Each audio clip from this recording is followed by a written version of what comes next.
The State Assembly will be holding hearings Wednesday to examine the response of utility companies after massive power outages during Tropical Storm Isaias. The lengthy restoration process has some state officials asking questions. Here with us now is Assemblyman Christopher DePhillips from Bergen County. Thank you for joining us, Assemblyman. So this is becoming a trending problem. How bad did it get this time? It was just as bad as all the prior storms in the last decade. Unfortunately, it was the same story, just a different storm. I mean, if you go back to Hurricane Irene in 2011, nothing has really changed in the way the power companies have responded to these storms. Once again, you had people in their homes in the dark for more than 7 to 10 days. It's totally unacceptable, and the BPU needs to crack down on these power companies. How do you want utility companies to handle this problem in the future? Utilities need to put their money where their mouth is.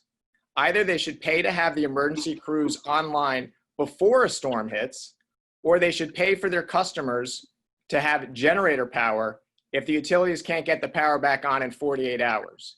I think the power companies should make that deal. You've also proposed a bill to put power companies on a tighter leash. What does this legislation do?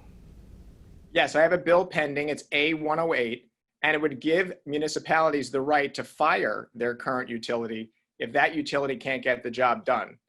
This is America, after all. We should have competition in this industry, not a monopoly. The law requires utilities to provide safe, reliable, and continuous service. Not having power for 7 to 10 days is the definition of unsafe, unreliable, and non-continuous service. So my bill would give the towns the right to inject competition into the system, fire a utility, and get another utility online or a co-op if they can get the job done.